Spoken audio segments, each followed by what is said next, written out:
What is good people? You are now listening to another episode of At the Plate with Danny Foxworth. I am your humble narrator, Danny Foxworth, and once again, we have an extremely special guest. He hails from Compton, California. He's a veteran, currently residing in Dallas, Texas. He is probably the OG Fiyastarter fan. I had him on the Fiyastarter appreciation episode of Since We Last Spoke, and he is now one of two guests to make an appearance on both Since We Last Spoke and At the Plate, Nick Jew being the other guest. Without further ado, we got the good brother Bushrodd in the building. Bushrodd, what's good, bro? What's up, man? Oh man, thank you so much for having me on, man. This is you pretty much made my dream come true like twice in 1 year. So it's pretty cool, man. Just to get on here and rap with you. Been following you for a long time. I think I started following you a while back on Twitter, man, just because of some of the things you were saying. So yeah, just thank you so much for having me on, bro. Just really, it's an honor, man. Seriously. I love what you do too. Love what you do. See, man, it's too early to start making me cry, bro.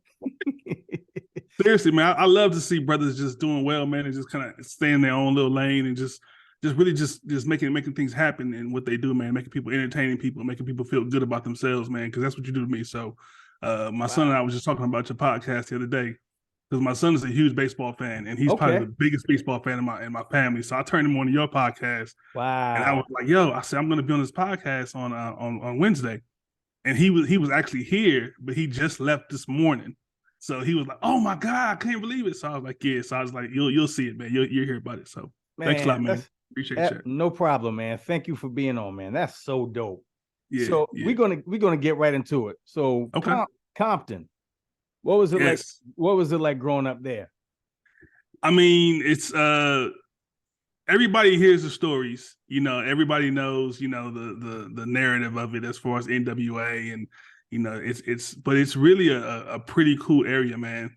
You know, we have our pockets of bad areas, but I grew up on a regular street, man. We had grass, you know, I cut grass, you know, we had trees, you know, I had friends. You know, we grew up just doing regular things, man.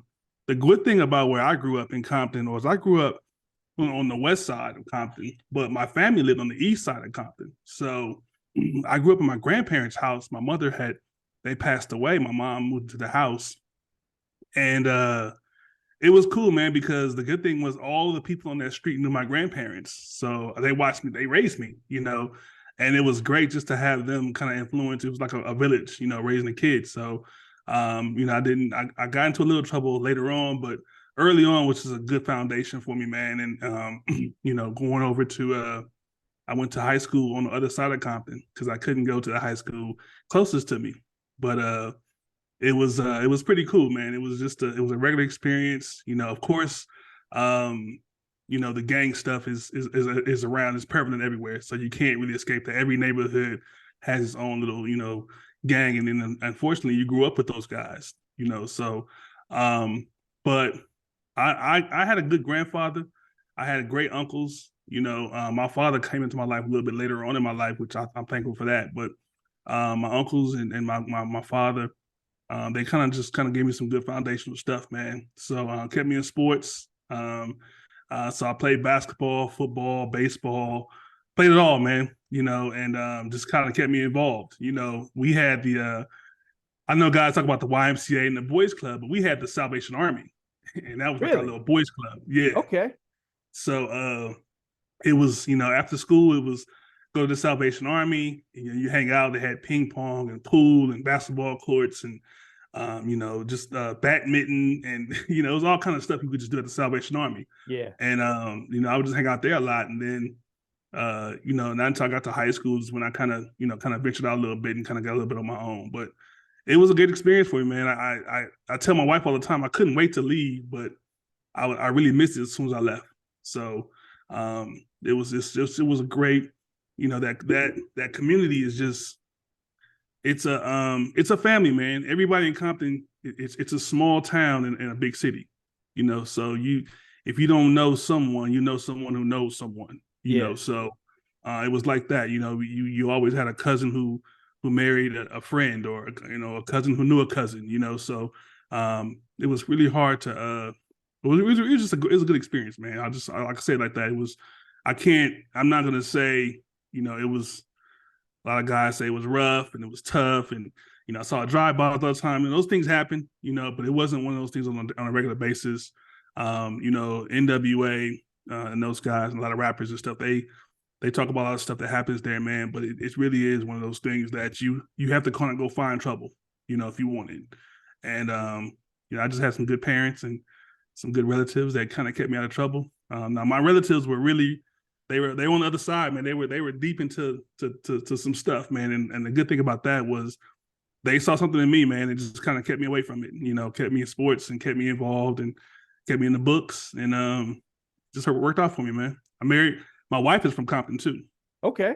And yeah, so she was kind of like my high school sweetheart almost. We knew each other. Again, someone who knows someone. And so we've been together rocking since we were like 17 years old. And we hit 30 years in this coming Valentine's Day. We'll have 30 years of the game. Damn, that's some tenure right there, man. Congratulations. Yeah. Yep, 30 years. 3 kids, 30 years later. So, I can't complain. That's all right, man. So Yep. We're gonna get into these baseball talk. So what were your earliest baseball memories? My grandfather was a huge, Dodger fan.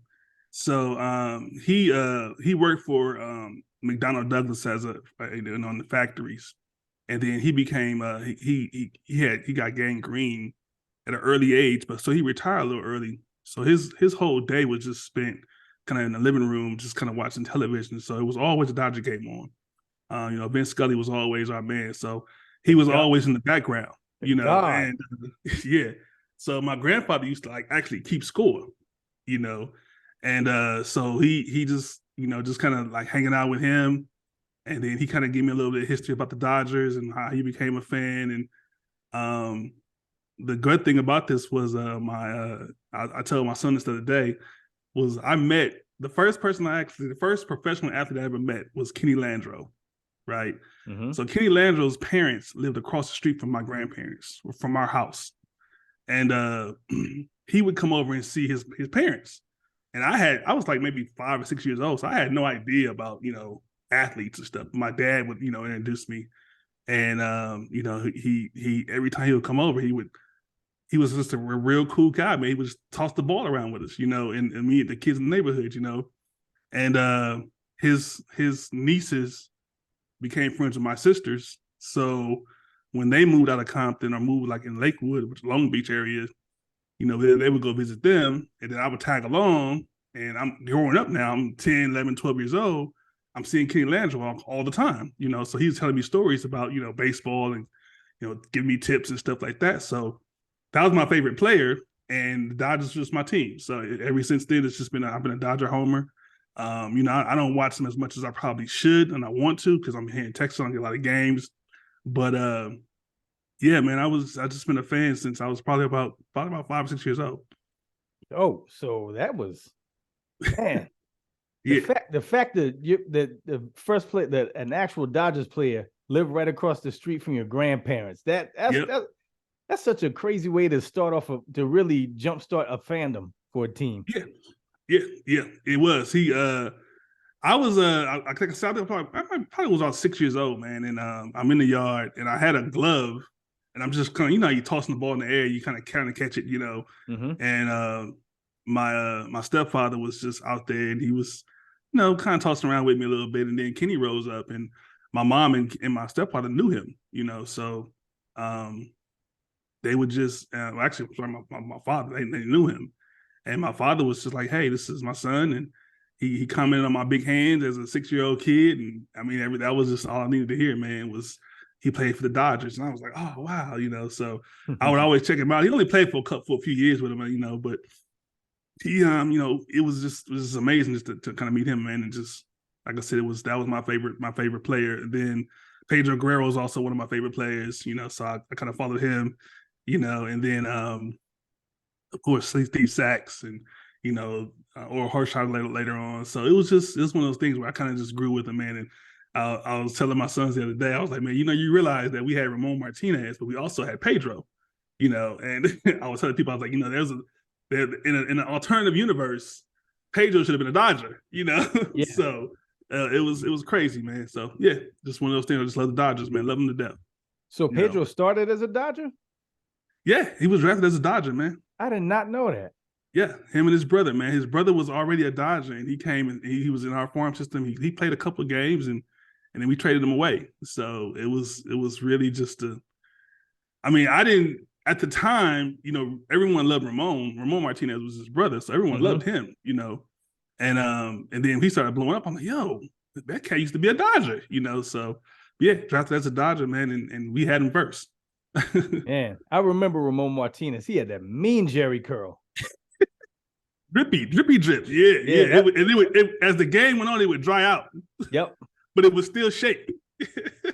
It's just like Pedro is the complete opposite. Like when he was with the Sox, he had a fro on the first pitch, and by the 106 pitch, he sweated it into a full-blown Jerry curl. Yeah. I'm like, what's going on here? So Pedro, what were some of your favorite Dodgers moments?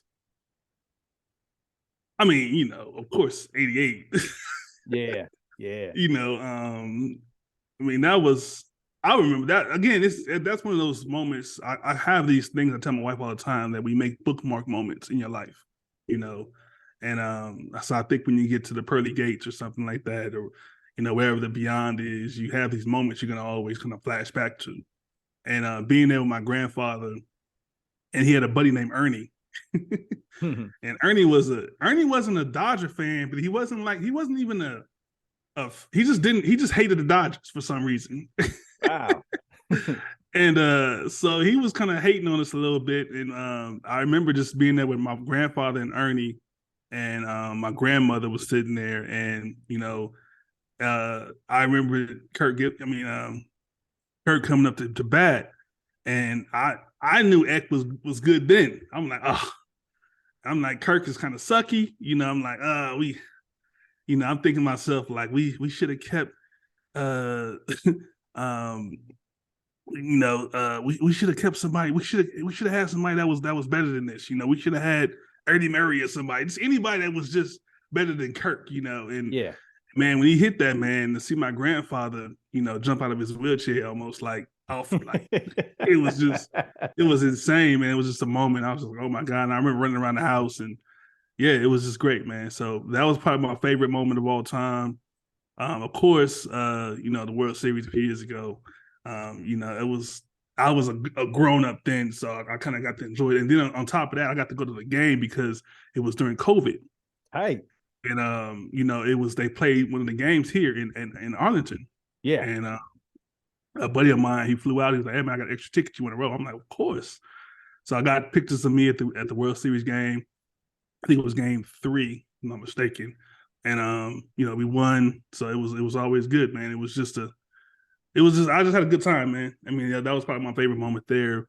But yeah, Kirk, the World Series, probably I mean, the game against Houston. I don't want to talk about that, but that was a great series. I just really wanted us to win that. Watching, I remember, like I said, Pedro Guerrero, Ramon Martin. There's just a lot of memories like that I kind of have that stick with me a little bit with the Dodgers, man. Not being able to get by the Braves, of course, but those are just moments that stick out for me. Yeah, man. And I remember catching Dodgers games. We had a satellite dish, and I remember watching them on, I think it was on Prime Ticket. Mm-hmm. And yeah, I used to like watching that team, man, especially back in the 90s. And they had Eric Karros and Kevin Brown. Yes, yep. Karros. I saw thinking about that. Karros. We had Darryl Strawberry at a point in time. We had Darryl Strawberry, Eddie Murray, all like in the same lineup. Yeah. And Cal Daniels. I thought that was gonna be our year, man. When we had those 3 cats in the rotation. I just knew Darryl was home. Yeah. So I was like, yo, this is dynamite right here. So, but it didn't work out for us. But Darryl kind of had some issues. I'm glad their brother got worked it out. But yeah, that was probably my height of my fandom was when Darryl came home. And I wasn't even in LA at the time, but just being able to catch him every time I got a chance, and just seeing him, just play, because he was always one of my favorites anyway, just because I know he was from LA, and seeing him with the Mets was just pretty cool as well. So, man, you bringing up Cal Daniels. I remember he used to be on the Superstars competitions. back in the day when I was a kid. Man, you took me back to that one. Yep.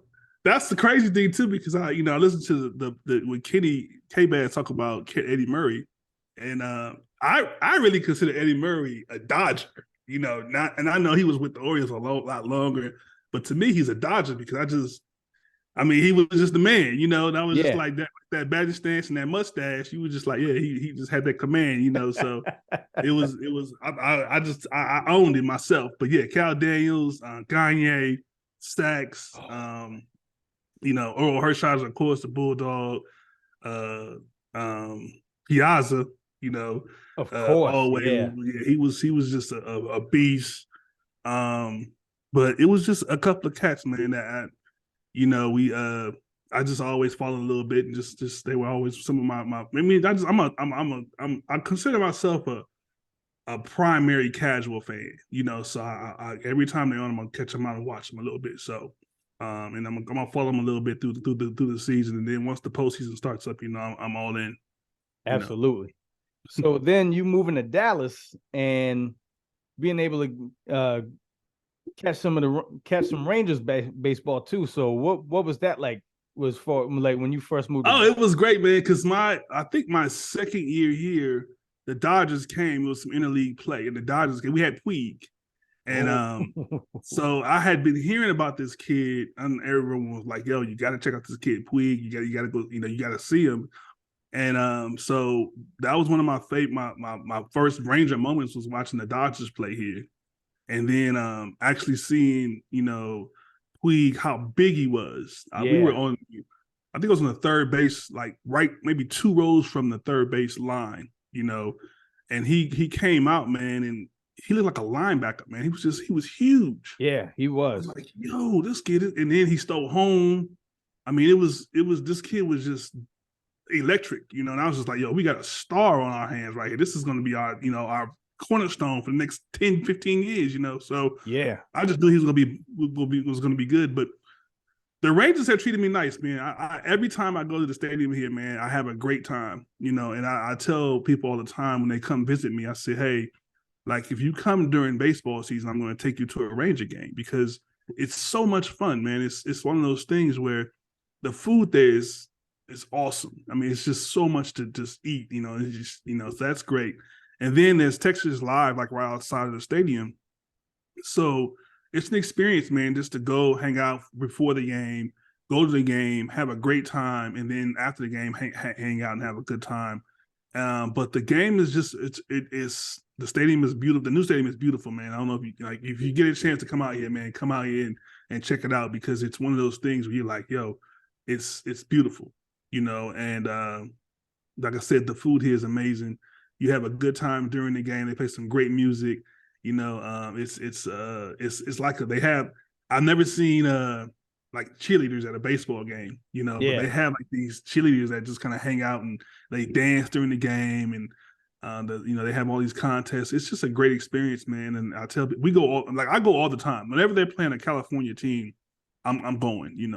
Or they, I think the Yankees or something like that. I'll go check them out. I was here when the I can't remember his name. He threw a no-hitter. The Yankee threw a no-hitter. I can't remember what his name. It was last year. I can't remember what his name was. But we were at that game too. And but the one thing about Texas and Dallas is there's a lot of implants. So they will, rival the Ranger fans almost. It'll be just as many, visiting team fans there as there are Ranger fans, So it's a pretty cool experience, man. I'm not gonna say they've embraced me. I'm a Mavericks. I'm a low key Maverick fan, even though I diehard Lakers. I go to the Maverick games, and the thing is everything is so affordable. Yeah. So and I can get great Ranger tickets. Like I said, we went a couple weeks ago when my son was here. We were like row 17 from third base, and I think we paid $135 a piece for the tickets. And like I said, great seats. Maverick tickets you can get for $100, $110, real good seats. So, everything is affordable, man. So I like the, I haven't crossed over to the Cowboy life yet. Yeah. But but the Rangers and Mavericks I rock with. Yes, sir. I haven't been to the new stadium yet, but Yeah, but I've been to the Rangers games, and you absolutely right about the food. I tried that boomstick the last time I was there. Woo, buddy. That was a Yeah, bad, it was good, but boy, that was a bad idea. Like a 2 foot long hot dog. I'm like, whoa. yeah, If I yeah. was, It takes up like 4 or 5 seats. yeah, Yeah. like if I was 18, I'm all in. I can't do that no more. I gotta sign a waiver before I eat that thing. Well, I man, think they have this new thing, this helmet. It's like a helmet nacho set, and they get like this. And I tried that last. And you're right. I'm too old to be eating this kind of stuff, man. But it was like brisket, cheese, nachos, jalapenos, cheese, more jalapenos, nachos, more brisket. It was just like 4 or 5 layers of just stuff, man. And I'm like, yeah, it looks great. And man, I ate like 4 or 5 helpings, and I was like, you know what, I'm done. I can't do this. But like I said, my 21-year-old self would have been laughing at me. But it was awesome, man. So it's just a good experience, man. Really, it is. I love going to Ranger games. And like I said, the team is good this year too. So yeah, that's always a plus. yeah. I'm trying to shoot for a game in like early to mid-September. But let me know, man. Like you said, I definitely can hook you up with some good seats, man, some good tickets, and you just like let me know when you're ready to come out, man. Absolutely. And as I told the Fiyastarter crew, they got climbing before, I'm like, yo, I got a huge pad, man. So you ain't, you always welcome, man. Can chop it up, play some dominoes with the homies, and eat some barbecue and something like that, man. So just let me know. Bet. Yeah, September is definitely looking like the move. I think the last Rangers game I went to was in 2014 when they played the Braves. Yeah, I went there, and then let's see. The first Rangers game I attended was in 2009 against Baltimore. Yeah. That was cool, man. I really enjoyed myself. Yeah. Well, I like I said, I like to. They have a minor league team here too, the Frisco Rough Riders. Yeah. And their seats are really. It's a really nice stadium in there. They have a pool, it's almost like the Diamondback Stadium in Arizona and Phoenix. They have like a pool in the outfield, and they have some pretty good games there too. It's really small, so when you want to check out, you want to spend $10-15 and go get a nice little experience. The Rough Riders are just as good, man. So I lived down in my last couple of years in the military. I was stationed in Las Cruces, New Mexico, and so I had been planning to move to Dallas for a minute, but I was in El Paso, and that was going to be my original spot. Was going to be El Paso, and I was like, "Yo, there's nothing here except this AA El Paso Diablos team." I was like, I can't. So I told the wife, I said, "We got to move somewhere that has some professional organization. I can go see some games." So she was like, "Okay, cool. Let's make it Dallas." So I'm like, "Cool, no problem with me at all." So that's how I ended up here, man. It's been a ride, man. My sons were my oldest son was in college when we moved, and then I had 2 kids in high school. And it was a really great experience, man. I retired from the Air Force, and I wanted to, go somewhere that had some professional franchises and a nice little city vibe. So I had decided between Phoenix, Dallas, and Seattle. Those are my 3 cities I moved to. So we checked all 3 of them out, and Phoenix was just too damn hot, and it was raining the whole time we were in Seattle. So Dallas ended up being our default, and then my kids ended up growing up here through high school, playing sports, and they loved it, and we just ended up just saying this is going to be our forever place, man. So that's how we ended up here. Dope, man. I love the Metroplex, man. It's always I've always had a good time every time I visited. Yep, it's growing, man. It's growing too. That's the good thing about it. It's getting bigger and bigger, man. So I tell people everyone who's come to visit me from California tells me they're going to move here, and so far I've had I think 3 cousins move. My mom just moved here in December. Wow. She left. She was she was born and raised in Compton, the same house. And that was a pretty big move for her. But the music to my ears was she told me a few weeks ago. She was like, "Hey, you know what? This was a great move, and I should have done this like 15 years ago." And so she has a whole new outlook, like a whole new lease on life, man, with being here in Texas because the weather's great and she's in a great spot. So she's living life, man. Gotta love it. Gotta love it. Yeah, she's living life. Cool. So now we're going to get into the 5 question segment. So the first and last question I ask is the same question I ask every guest I have on here. Questions 2 through 4 are 100% random. So question number 1, what were the ideal items on Bushrodd's school lunch tray? So Dominguez High School and then a little bit of Whaley Junior High in Compton. I was a pizza man, so I had to have that pizza. It had to be the square cut pizza, and I love the cheese that hung off the side. Yeah. So I always, I always told them like I want that middle piece. I don't want the ends. I want the one from the middle. But I was a pizza guy. I loved applesauce for some reason. That was one of my favorites. I just had to have applesauce. And then I would dig deep into the end of the milk. They had a milk like kind of like a box just full of ice and milk, like a chest. And I would go deep in that chest and get me a chocolate milk. And that was my lunch. That was it. Pizza, applesauce, chocolate milk. The tater tots were kind of always on point too. So I would mess with those. Then they'd have this grilled ham and cheese every now and then where I was at. And they only served, I don't know if it was like a once a quarter thing, but when that grilled ham and cheese is being served, the people from the first lunch would get the word out and everyone started, doing the Birdman hand rub for that lunchtime to come around. Because, hey, that grilled ham and cheese to be on point. But that was my spot. Those are the things I love, man. I love that pizza. I couldn't get enough. And I would actually like, if you eating your pizza, bring it over here. So I would probably downfield for slices of that pizza, when I was there. Absolutely. Question number 2. What was the first rap song you memorized? All right, so this is gonna sound real crazy. So, no one has ever heard of this group, but my sister's boyfriend. I want to say, yeah, because I actually wrote the lyrics down, so I'm gonna say I memorized them because I wrote them down. There were a few songs probably before that I know I probably memorized. Eric B. and Rakim, of course, something like that. But the first song I was like, I'm gonna learn this song was my sister's boyfriend. His name was Tyrone, and he had a group called the Dirty D Posse. It was a Compton group, and they had this song called the Dirty D Posse. And it was, I couldn't remember one word from it right now, but just to know that, and he was on the box. They had a video on the box. Wow, the box. And, so seeing somebody who was always on.